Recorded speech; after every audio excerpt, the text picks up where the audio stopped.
All right, thank you for the introduction.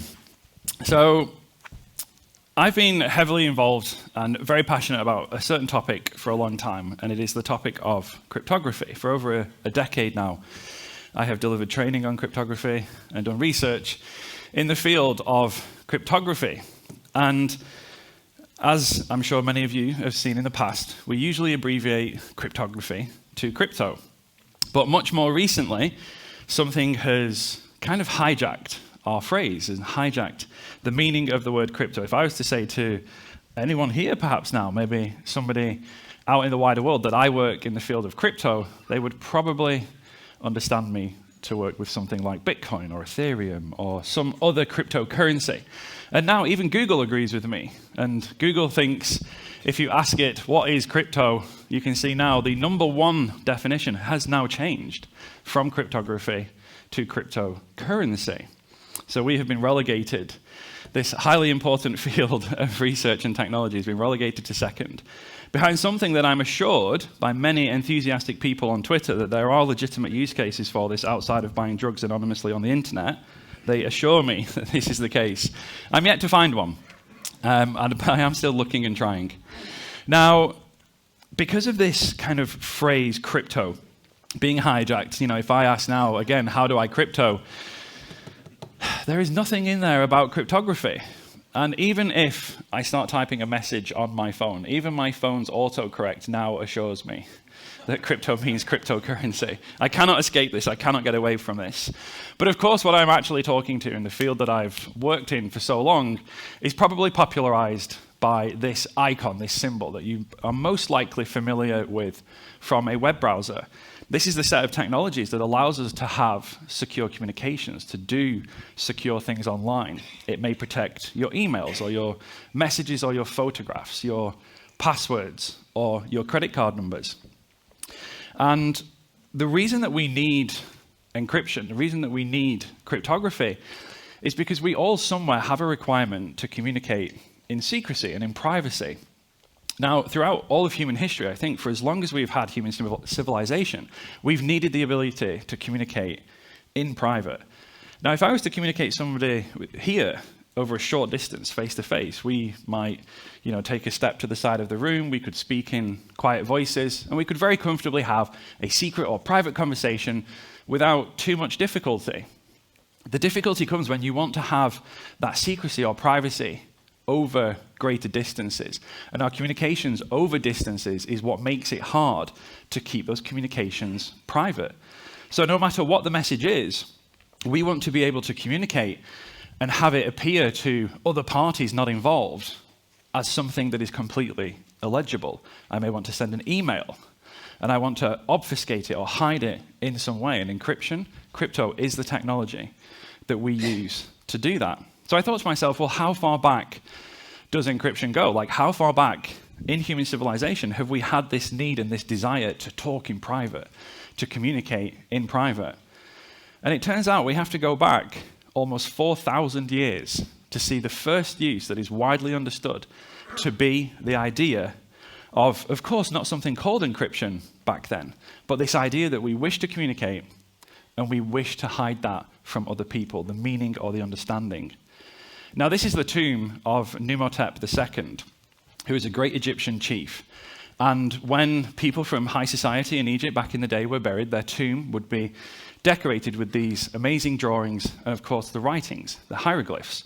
And it would detail their life, their achievements or their accomplishments. They would leave messages and information for them to take with them into the afterlife to help them. And eventually, as you come to the end of the chronology, it would be the story of their burial, of the ceremony. It was a very important ceremony.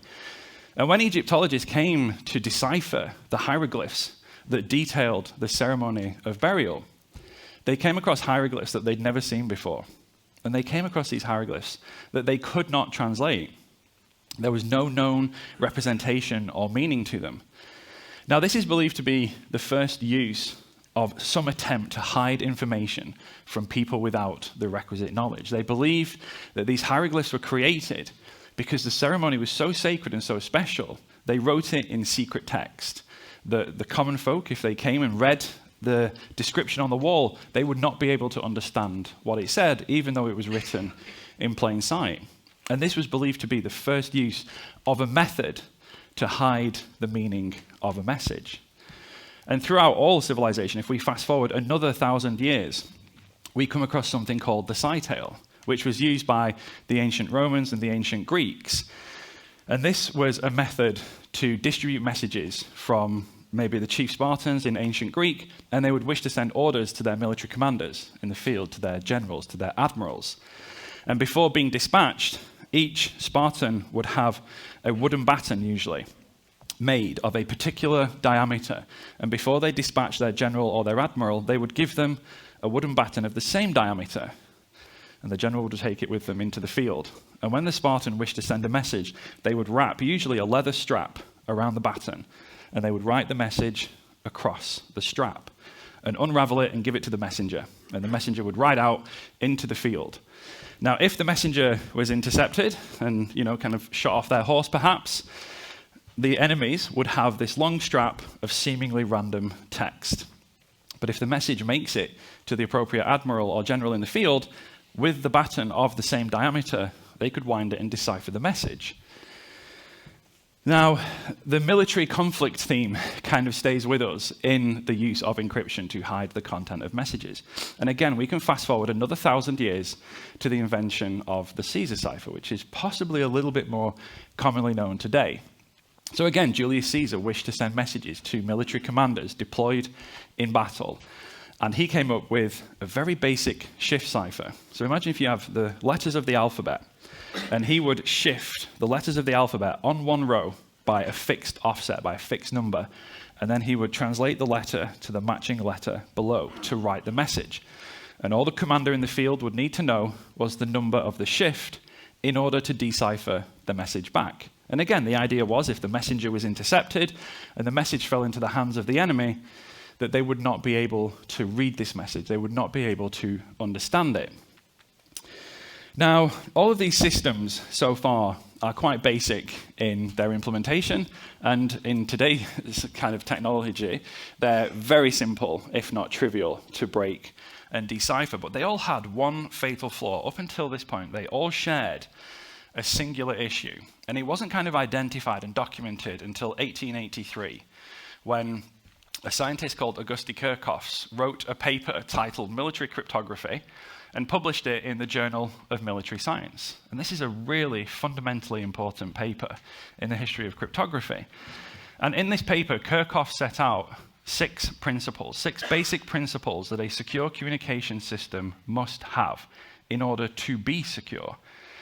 Now, Kerckhoffs' second principle here has become so infamous, it is now generally just known as Kerckhoffs' principle, but it is actually Kerckhoffs' second principle.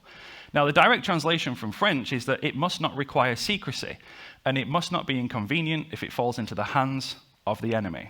And what he was talking about in context here was the details of how the system operates. How does this cryptographic system function? If the enemy learns how this system operates, is the system still secure? And if we think about the previous examples that we just looked at, they all break Kerckhoffs' second principle.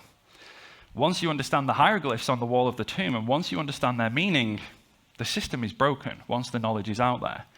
If we look at a cytale, one of the common methods for figuring out the system was to wrap the strap around a cone. And once you get to the correct diameter on the cone, all of a sudden words would become visible. And then you know the correct diameter to decipher the rest of the message. With Caesar's cipher, depending on how many letters are in your alphabet, there is only a very small number of possible shifts that are available. And single-letter words almost completely destroy the Caesar cipher. Once you understand how those systems work, you can break them trivially. You can break them with minimal to no effort. And Kerckhoffs said that knowledge of how the system works must not make the system weaker.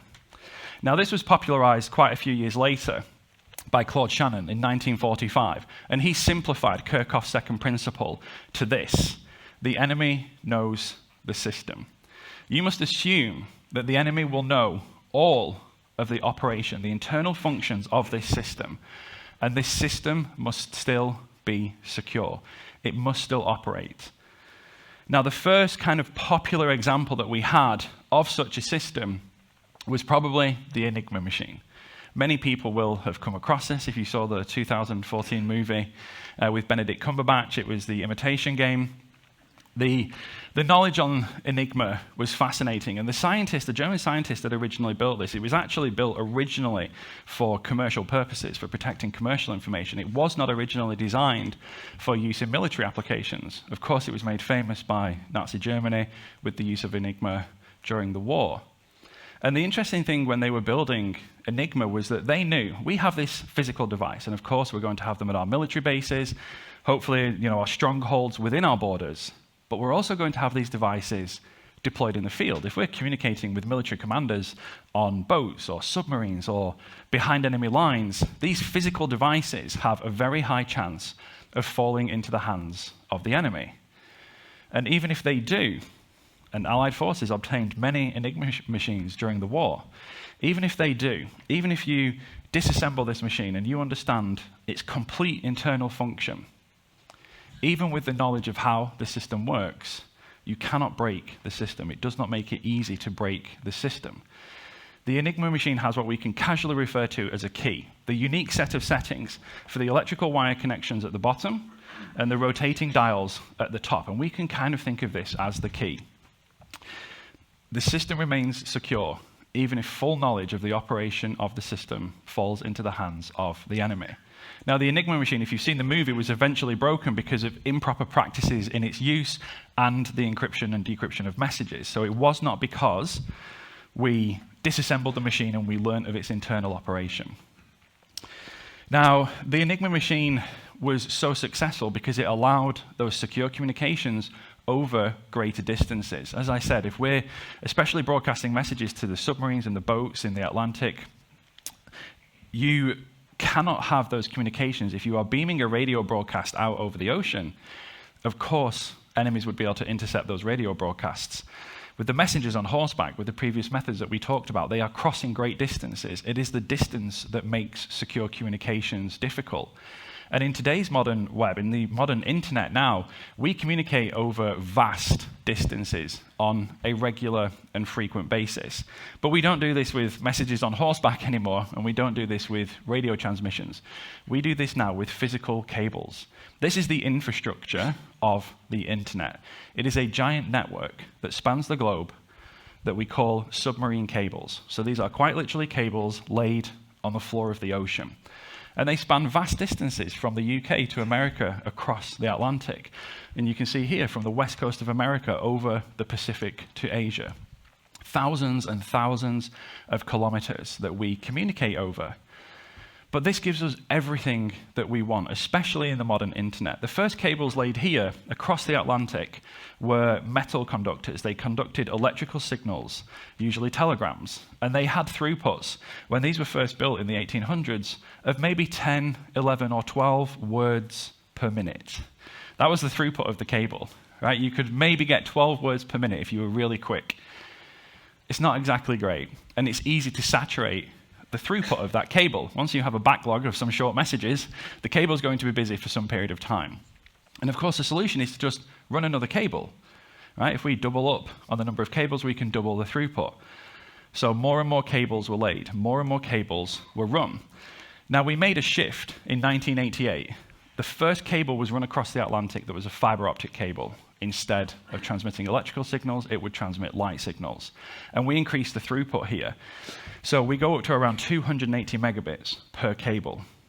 But the throughput is saturated. The throughput is consumed. We need more. So we lay more cables. 1996, we got a cable across the Atlantic that would do 5 gigabits of throughput.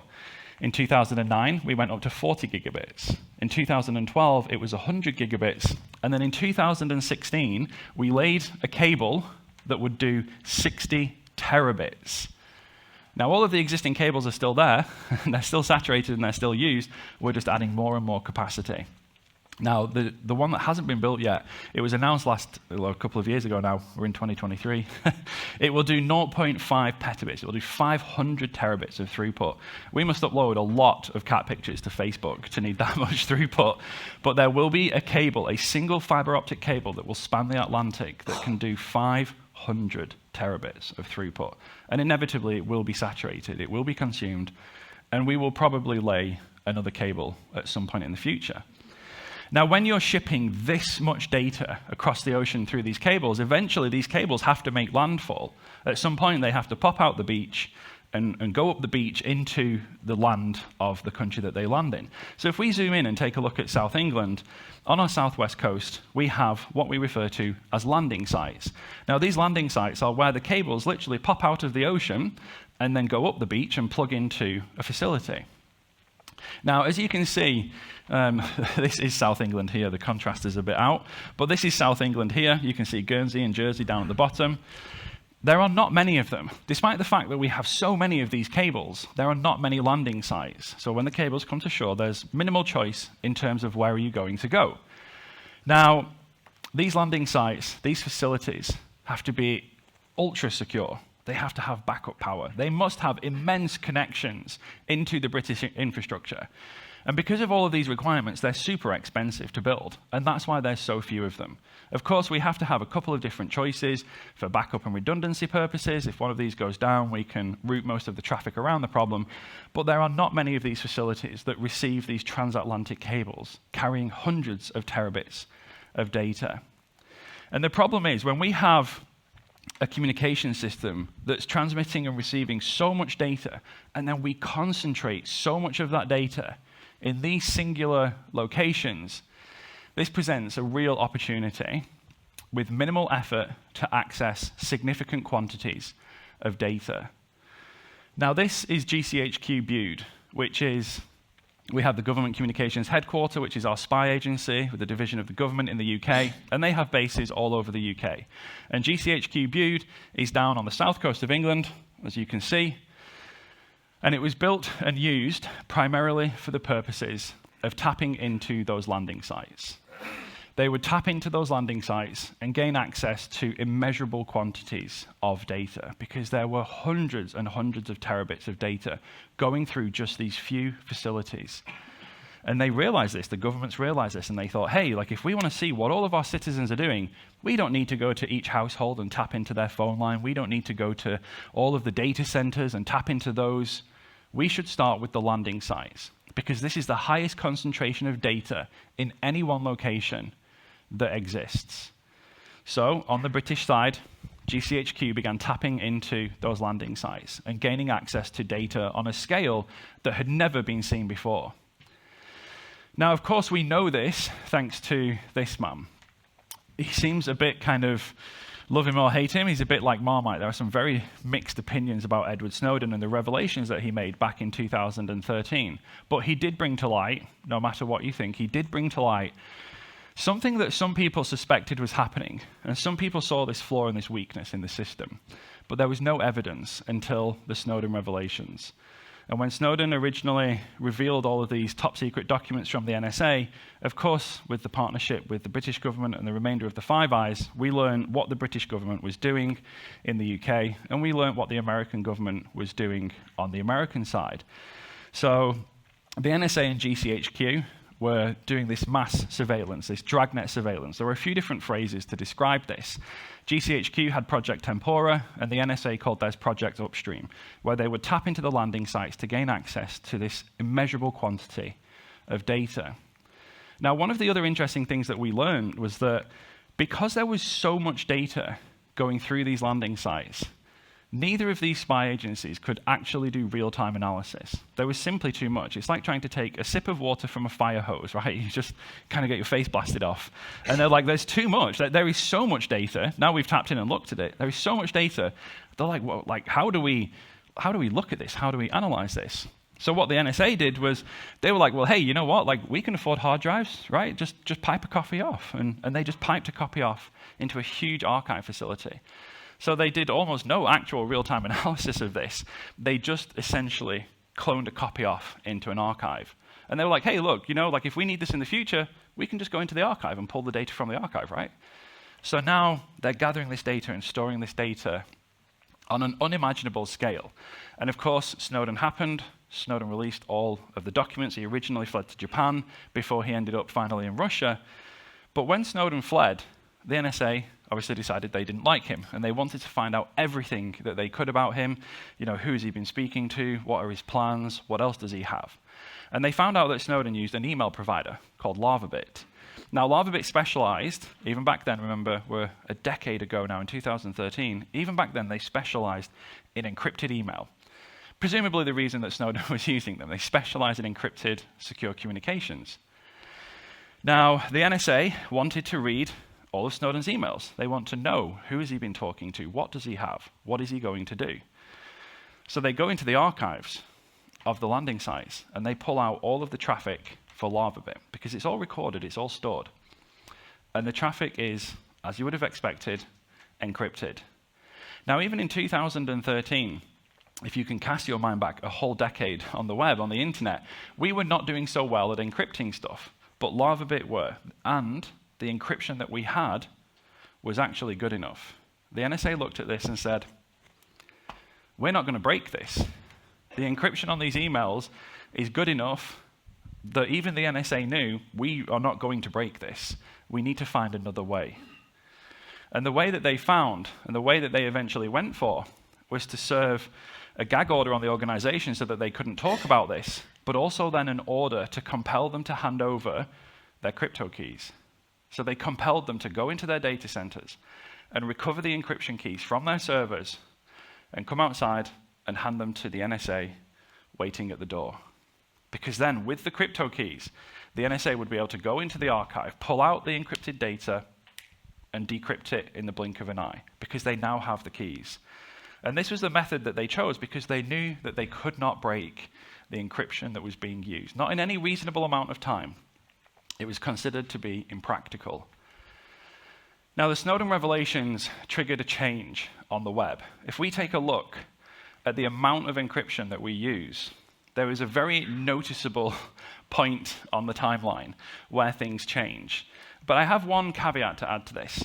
Now, our first ever encryption protocol on the web was published in 1994. So that was the first year that you could have ever possibly seen HTTPS in the address bar.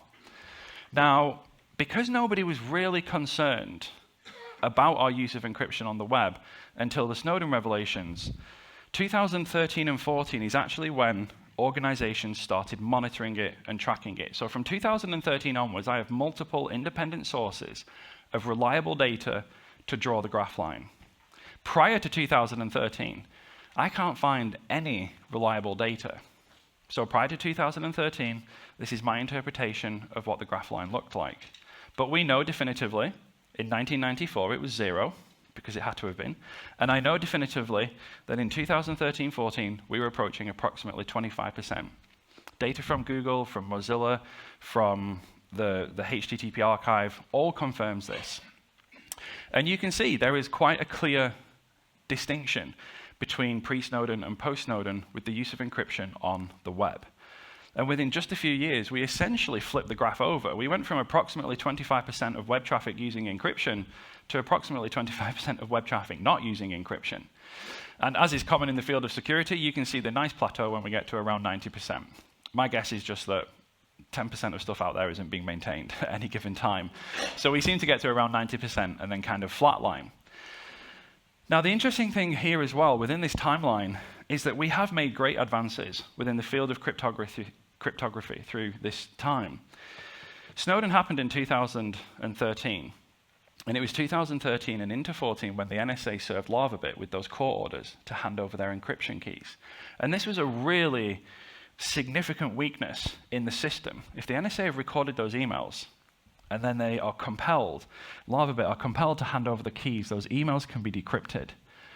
And this happened in 2013 and into 2014. But the solution to this problem was published in 2008. Something called forward secrecy was a technological advancement within the field of encryption where if somebody had recorded your encrypted messages and then later they somehow obtain the encryption key from the server, they still could not decrypt the messages. And we see this trend throughout the history of cryptography where we see problems on the horizon, we create the solutions to those problems, but the solutions are not deployed until we actually feel the pain of the problem. We need that negative stimulus in order to facilitate change. So yes, whilst Lavabit were compelled to hand over their keys and the NSA could decrypt those emails, the solution to the problem had existed for almost 5 years prior. Good encryption, like I told you, the NSA knew they could not break the encryption. We had good, solid encryption available on the web a long time before Snowden happened, but it was not widely deployed. We needed the negative stimulus of learning about these mass surveillance programs in order to facilitate that change. And this is a very bad habit that we have within this field, where we consistently see a problem on the horizon and we create the solution, but until the problem happens, the solution is generally not widely deployed. Now, we see encryption in use further and further into our lives. It's not just the web anymore. It's not just encrypting our web traffic. It's not just encrypting our emails. We see encryption in use even on the most kind of generic now of consumer devices, on phones. It's not just encryption for data in transit. We now see widespread deployment of encryption at data on rest, on my device, sat on my phone. And encryption and this need for privacy has become such a big consumer thing now that this is a billboard for a phone. And the number one feature, the only feature that they're talking about on this huge advertisement is not the great screen or the camera or the fast Wi-Fi. It's privacy. And this was a really interesting shift in what must have been the requirements and the demands of the consumer, because the companies changed and they were like, hang on a minute, people care about privacy now. People care about security. And when you see mainstream consumer advertisements talking about privacy, talking about not looking at your data, this was a really big tipping point when now people are starting to understand that your privacy and your security are enabled by the encryption deployed on these devices. Now, of course, with this comes some problems, and probably one of the most notable examples of this, specifically on the iPhone, was the San Bernardino shooting in America a few years back now. And again, the FBI, a huge American law enforcement agency, took the phone of the perpetrator and they said, we want to see what's on here. We want to know who have they been talking to, who did they work with, what else are they planning. And even the FBI, one of the most powerful law enforcement agencies in the world, could not break the encryption on the device. They could not get into the device. Now, they tried to fight Apple legally. They tried to go through the American courts, and Apple fought back hard. Apple did not want to compromise the security of their devices. And this is quite an interesting letter from Apple, from their CEO at the time. If you were to go and search for this, you could read it. And the government tried to compel them to create a weakened version of iOS that could be installed onto the phone via an update that would then break the security of the device and allow the FBI to open it and recover the data. And Apple pushed back hard and fought hard. And for a long period of time there, we were not sure which way this would go. And in the end, actually, the FBI found a company in Australia that had found a flaw in the iPhone, and they were able to break into the iPhone using this flaw. So in the end, the FBI did not have to follow through on this legal battle. They did not push through until the end. But it raises genuine concerns for and against the argument of having encryption on a consumer device like this that even one of the most powerful governments in the world could not break into. But one of the alternative approaches here, especially for things like messaging apps, is, yes, of course, there is one copy of the message on my device. And also, there may be, if I'm messaging you, one copy of the message on your device. And if they cannot get into the device on one end or the other, the remaining option is to go for the service provider. Because when we are exchanging our messages, they are likely going through the service provider in a format that can be recovered. My device would, if I'm using iMessage, my device will encrypt it to Apple.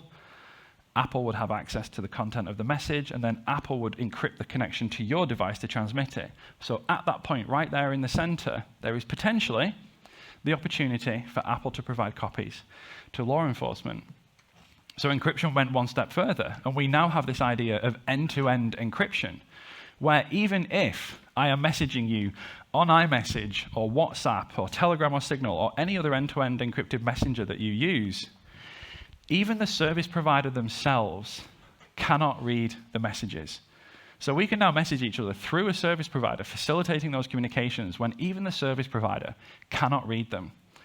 Now, the most notable one on here is Signal Messenger. They have quite openly and publicly talked about some of the orders that they've been served with to provide data on their customers. And they have also published the responses to those orders to prove and to show that they do not contain the content of your messages. Now, this is, again, a significant step forwards in the use of encryption. More and more widespread. Consumer devices, consumer messaging apps. I presume people are not transmitting military secrets through WhatsApp. I mean, if you are, come and find me later. I'd be curious. But these are common communications between normal people and contain nothing of, most likely any real significance. But we still demand and expect those communications to be private. Now, Apple, just in December, actually, I've recently added this. Just a month ago, they made another announcement. And this is a really significant step forwards again. So if you are using iPhone and you have iCloud backup enabled, many of your items of data are uploaded to iCloud, and if I've actually had a device break, you can just go grab a fresh device, log in, pull down the iCloud backup, and you're like, oh, I didn't lose all of my pictures of playing with my kid and all of these great things that I did, and it's fantastic. But there is, again, this possibility where the data is encrypted on my device, and it is encrypted in transmission to Apple for storage in iCloud. But Apple can recover the data from the iCloud backups if they are compelled to do so. And they've now announced that rolling out this year are additional upgrades to the encryption of iCloud backups that will prevent Apple from being able to access the data inside your iCloud backups. So this is going to be, yet again, another significant step forwards with their advanced data protection program. We will now be able to do full backups of all of our data to the cloud and pull them back down. And no matter how much they are compelled or ordered to hand over your data, they will not be able to do so. Now, all of this kind of focuses and revolves around this idea of what many people would refer to as a backdoor, another way into the system. And governments, especially in the UK more recently, have been arguing and fighting for ways for governments to get into these encryption systems when they write an order and compel someone to do so. And they want, they don't like them being called backdoors, but they want a backdoor in. They want a way, in certain circumstances, to be able to break through this encryption and access the data on a device or in a messaging app. Now, of course, the governments are always looking for these ways to bypass the encryption because the encryption is too strong. They want a backdoor because the front door is so robust. But we have to make sure that the front door remains robust. And over time, we've had Moore's law desperately working against us in the field of cryptography. If we look at the transistor count in CPUs over time, the power of a CPU has relentlessly marched forwards and relentlessly increased. Now, encryption is only strong enough to resist attack if we configure it properly. And if our enemies become more powerful over time, then we must use stronger and stronger encryption over time to repel and push back against these more powerful adversaries. This is why the government wants the back door, because we can keep the front door strong enough to lock them out. But we have to make sure that we keep that to be the case. Now, one of the most fundamental basics, we're going to do a little bit of math. One of the most fundamental basics under most encryption is a simple mathematic trick, something that we refer to as a trapdoor function. Now, one of the most basic principles of RSA, which is one of the most widely used, over history, one of the most widely used cryptographic primitives, is that it is difficult to do something called integer factorization. Now, if I give you the number n in just a moment, n is what we refer to as a semi-prime, which means it is the result of multiplying together only two prime numbers. And this is the basis for the strength of RSA encryption. Now, if I give you n, this is a very small one, wouldn't be appropriate for use in encryption, just so you can try and do the math. If I now say to you, here is the value of n, which can be publicly known. P and Q are the secret values, the two prime factors. Tell me P or Q. Now, I've told you they're prime numbers, so we've hugely narrowed down the process there, and n is very, very small. Tell me P or Q. And of course, like all encryption can be broken, this can be done. But there is no efficient method for you to do this. You would have to just start dividing by prime numbers that are smaller than n until eventually you hit the correct one. And there is no efficient way for you to figure out which one is the correct one. Can I narrow down the field? Is there some way of making this more efficient than all of you would have to just whip out your calculator now and start furiously dividing by prime numbers? There is no efficient process for this. Now, this is what we know as integer factorization. More specifically, this is prime factorization because P and Q are prime. However, if either one of the parties involved in the communication know P or Q, which you would, it becomes trivial to calculate the other. If I tell you the value of P or Q, it is simply easy to calculate the value of the other. If I give you P and Q and ask you what n is, it is so easy to calculate n. But if I give you n and ask you what P and Q are, you are left with no option but to sit there and start guessing numbers. There is no more efficient method, no more efficient process. And this complexity, this computational expense of trying to go from n to P and Q is one of the fundamental basics of the strength of RSA. We call this a trapdoor function. It is effortless in one direction and almost completely impractical in the other. Now, if you've been following along online recently, ChatGPT has become hugely popular. And I was like, gee, I wonder if our AI overlords, could help me figure this out. So I was actually having a play around with ChatGPT in preparation for this talk and another. And I was like, well, I wonder how smart the AI is, right? Like, I want to, and it will scroll up in just a second if you can't see. And I was like, I want to know how smart our AI overlords are. So I asked for 5 examples of a semi-prime n that is the product of 2 distinct primes, because that's the other requirement for P and Q. They must be distinct, they must be unique, with labels. And I was like, okay, looks pretty good to me. Like, it's given me some recent examples. Obviously completely inappropriate for use in cryptography. So I pushed it a little bit more. I was like, we need big numbers. When we're talking about encryption, we need significantly larger numbers. So I asked it to give me 5 large examples of the semi-prime n that is the product of 2 distinct primes, P and Q. And I was like, let's see what its interpretation of large is. Given that M, P, and Q are commonly used in reference to RSA encryption, I was hoping for something a little bit larger than this. I was like, okay, so our AI overlords are letting me down so far. And also, you can see, it isn't so smart, right? Because P and Q are not distinct here. So we can already see our first failing. And I was pretty disappointed. I was like, come on, I was expecting more than this. So I decided to push it again. I was like, right, come on, we've got to be able to do this. Give me 5 examples of a very large semi-prime n. I was like, gee, I thought this was supposed to fix all of the issues. It's not doing so well so far. So it came back with something much more reasonable here, and still completely inappropriate for use in cryptography. However, it was trying, and it did give me some pretty reasonable values. I'm like, okay, now we're making progress. We are still so far away from anything that would be deemed acceptable in encryption use today, but can anybody tell me, very quickly, is a number prime if it ends in 2? and I was like, what? So I was like, oh man, I thought ChatGPT was going to fix all the problems, but apparently not. So it doesn't know what distinct means, and it can't figure out what a prime is. And I like this as well. It's like, note that these are just examples. I'm like, okay. And actual prime factors for a given semi-prime can vary widely. The definition of a semi-prime is a number that is the product of 2 numbers only. I was like, so they can't vary. There has to be 2. There can only be 2. So it's completely and utterly wrong. So I went out and I found some actual real-world examples. Now, in the 1990s, RSA laboratories over in America published a competition for people to see, we think this is impractical. We don't think that people can do integer factorization or prime factorization in an efficient manner.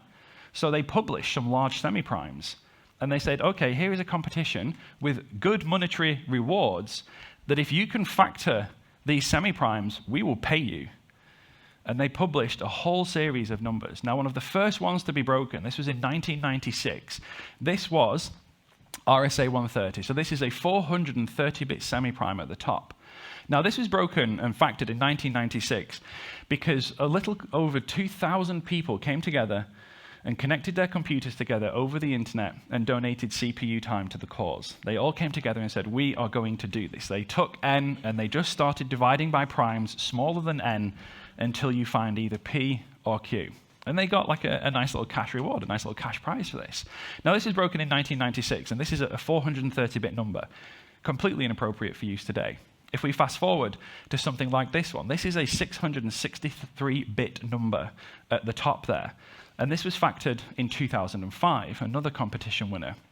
And they dedicated 75 years of CPU core time to the task. It took 75 years of core time to figure out what P and Q were for this number. But again, still completely inappropriate for use today. If we look at this one, this is an 829-bit semi-prime. And this one was factored in 2020, so just a few years back now. And it took 2,700 years of CPU core time to do this basic process of tell me the two numbers that multiply together to get here. That's it, that's all the task is. Tell me the two numbers that you multiply together to get here. And it took them 2,700 years of CPU core time. Now, this is an 829-bit number, and this would still be hugely inappropriate for use today, because today, in the modern web right now, you would have to use a minimum of a 2,048-bit value in order for it to be considered secure. And this is actually the minimum bar. This is the point at which we just crossed the line into what we believe to be secure. And nobody has factored this yet, and if anybody ever does factor this, we're in really, really big trouble. So I decided to see if I could win myself a whole bunch of money. And I decided, I was like, sure, what could go wrong, right? So I went to our AI overlords, and I was like, hey, you know, so there's actually a funny story to this. The first time I did this, ChatGPT actually crashed. And it starts spitting out, it's like, you know, it takes this number and it's like, you know, okay, well, the process for prime factorization is you divide it by the smallest prime and then a bigger and bigger and bigger prime. So the first time I did this, it actually started, it was like, divide by 2, divide by 3, and it was going on, and I'm like, how long do I wait? Can I just leave this tab open with the other 100 tabs in my browser and come back to like $1 million next year? So, like legitimately, genuinely, the first time I did this, it actually did crash ChatGPT. But the second time I did this, ChatGPT came back with a slightly smarter answer that is much more accurate. So they now kind of realize that the process of prime factorization is difficult, right? This number is extremely large. There is no prime factorization of this number that I can find without an advanced software or a supercomputer. So this is ultimately what we rely upon. The fact that, yes, you know, by definition, if we think about this process, if you can factor that semi-prime, you can break the encryption. All encryption is therefore breakable. There is no such thing as perfect or unbreakable or anything else. All encryption can be broken. But we use cryptographic primitives that are so strong, we consider it completely impractical. But we have to keep them strong. The reason governments want backdoors is because the front door is impenetrable with practical methods. And over time, we need to constantly evolve and adapt and increase the strength of our cryptographic primitives because computing power is just relentlessly marching forwards. Supercomputers now are blowing things out of the water from only 5 years ago. Computational tasks that a decade ago we could never even dream of completing can now be completed. Of course, though, there is one more threat on the horizon, and this is the thing that concerns me. We have been good, as I mentioned earlier, we have been good at seeing threats on the horizon and solving them in the field of cryptography before they are realistic threats. What we are not good at is actually deploying them before we feel the pain. Now, for classic traditional computers like this, it is relatively easy for us to advance the strength of encryption. As we increase the size of our keys within the cryptographic primitive that we're using, every single 1 bit extra of key size doubles the strength of the key. So if you have a 256-bit key, a 512-bit key is not twice as strong. It is unimaginably stronger. A 257-bit key would be twice as strong as a 256-bit key. Because we have exponential growth, when we compare, we have key size on the x-axis and strength on the y-axis. Now, the red line represents linear growth, which we beat. The blue line represents cubic growth, which we beat. And the green line represents exponential growth, which is what we achieve when increasing key size within encryption. Now, actually, like the one thing that the pandemic taught me is that most people don't understand exponential growth, actually. It's like, oh yeah, it doubled every day, and people imagine the red line, and I'm like, nope. It's like, that's the green one. So we don't have to take if computing power doubles next year, we don't have to take these huge steps in key size. We don't have to go from 2048-bit RSA to 4096-bit RSA. We have to just go, boop, one extra bit. Right? If you've got a supercomputer that can do something in 20 years, and I add a bit to my key, your supercomputer now takes 40 years. Right? I add another bit, you're waiting 80 years. I add one more bit, and we're at 160 years to do it. This is where we get our true strength from, because we can take these vast steps forward in the difficulty of the task with these minuscule changes. And we've been reasonably good at this approach, but there is one more thing on the horizon that concerns me. And it looks like we're doing what we usually do. We've seen the threat on the horizon, we are preparing for it, but my question is, will it widely be deployed before quantum computers become a real concern? And within the field of cryptography now, of course, one of the most significant threats on the horizon is the rise of quantum computers. These computers that can do tasks considered completely impractical with modern computing power from classic computers, could this now be done trivially with the use of a sufficiently powerful quantum computer? Now, the standards bodies have been working on post-quantum cryptography for quite some time, and we have made some significant progress.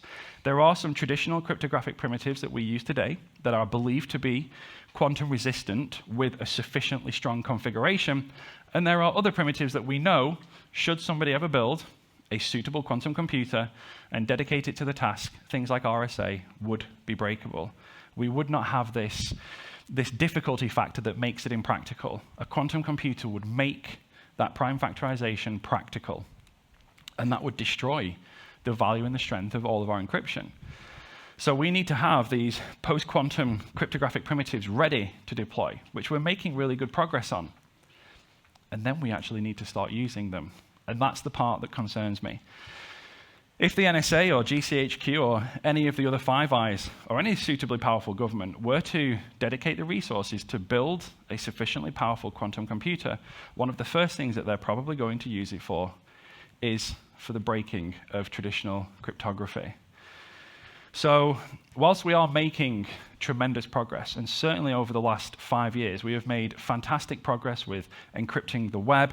We are now seeing encryption on consumer devices that is government resistance. We do still have a really long journey laid out ahead of us.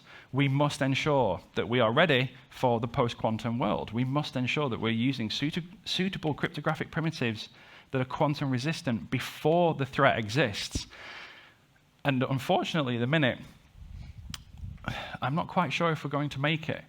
Given that we now communicate over ever more vast distances, and encryption now in every connected system, in every smart device, in every aspect of our lives, I bet we all use encryption so much more than any of us can even realize, because it's hidden and it happens behind the scenes. So we need to pay closer attention to the threats on the horizon. Everybody here needs to be heavily, heavily invested in the future of crypto, but we have to remember that crypto means cryptography. Thank you very much.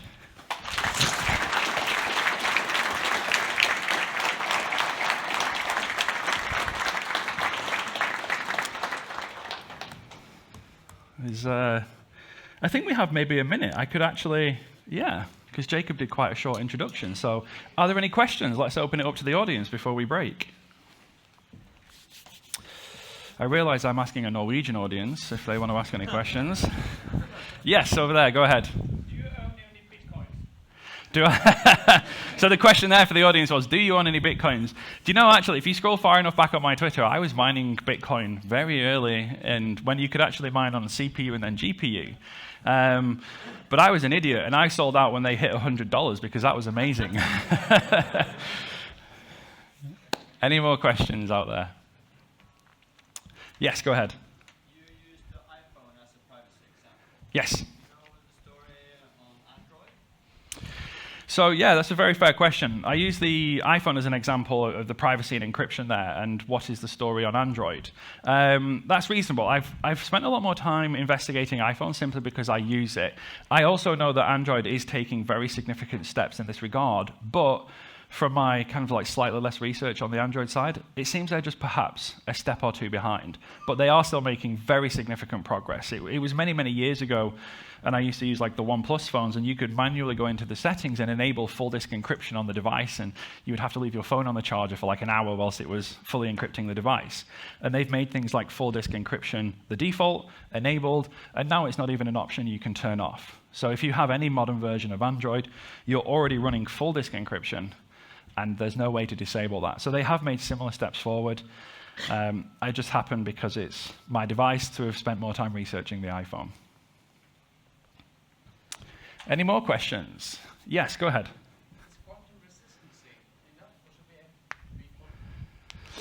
Good question. So the question there was, is quantum resistance enough, or should we aim to be quantum proof? And this kind of ties into the answer, if we look at prime factorization with RSA in classical computers. We know it can be done, but we consider it to be impractical. So there is nothing that will ever be unbreakable or perfect or in some way that it cannot be done. It can always be done. So when we say quantum resistant, what we're trying to do is get to that point of impracticality. We acknowledge that with a quantum computer, if you sit there for long enough, you are going to do it. But we want long enough to be so long that you're going to look at it and think, 100 years to read this email? Oh, it's not such a good deal. But it can be done. It just takes 100 years, right? So when we say we're very careful, the technology that I mentioned earlier called forward secrecy, when it was first announced, was called perfect forward secrecy, right? And we learned our lesson, because nothing is perfect. So we can't say quantum proof, because it would imply that you are 100% able to resist it, and you cannot. All we do is drive it to such an amount of effort that it's considered to be impractical. Any other questions? Shout out if I can't see you. Yeah, hi. What do you think about the recent Chinese research paper claiming that you can actually break RSA 2048 with an adaptation to some algorithms using the current quantum computers? Yeah, so the question there was about a recent research paper that came out of China about the potential ability to break RSA even at the 2048-bit value that I showed you a moment ago. I've only seen musings on Twitter from other people that I respect on it so far, and they were skeptical. So there's a chap online that I follow called Alan Woodward, who's a professor of cryptology, and I look to him for, if I've not had time to read and ingest a paper, his view is generally pretty reliable. And it seems like it's being met with some skepticism. I'm not overly concerned, like I'm not running to all my servers and increasing to 3072 or something just yet. So I think at the current level, RSA 2048, my gut feel right now is that we still have some time before we need to be overly concerned about that. All right, any more questions? Oh, yes, sorry. So if you were, say, generating your own certs, and is there a disadvantage to just rolling like 4096? Yeah, okay, so that's a really good question. I'm just going to put a nicer background on. That's a really good question. So the question there was, like, if I'm generating my own keys and you're saying 2048-bit is kind of like the minimum, why don't we just, YOLO, 4096? Let's go for like some honking big massive encryption key. And the answer is performance. So what we want to do within encryption is always achieve a level of security that we think is sufficient whilst also going as fast as possible. Because increasing from a 2048-bit key to a 4096-bit key especially would crucify performance. And if you were to do that on the web browsers would actually be able to feel a slight difference in the performance of establishing a connection. So yeah, like you always want to use the strongest key to meet your requirement. But actually, you want to use the smallest key to meet your requirement. Your requirement is the security barrier, and then you're just paying the performance cost up to that point. So yeah, like it sounds kind of weird for someone in the field of cryptography. Like you always want to use the smallest key possible to achieve your goal. At the back there.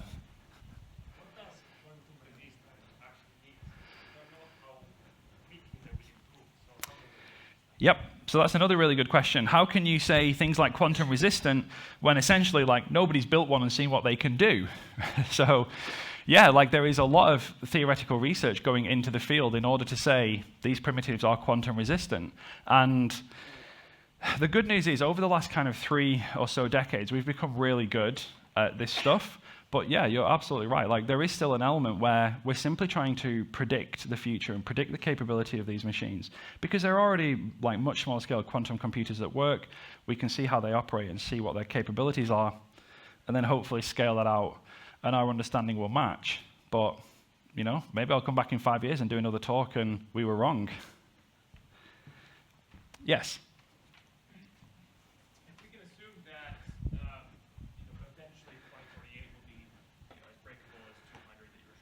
Yes. Example there, and we assume the NSA is keeping records of all previous communications. Does that Yep. mean we can assume that the NSA is 10 years behind and can see everything from 10 years ago constantly moving forward? Absolutely. Great question. So he said that we're using 2048-bit RSA now, and we consider it to be unbreakable, but the NSA is recording all of our traffic. So, you know, in 10 years or 20 years from now, are the NSA just going to be 10 years behind and reading all information?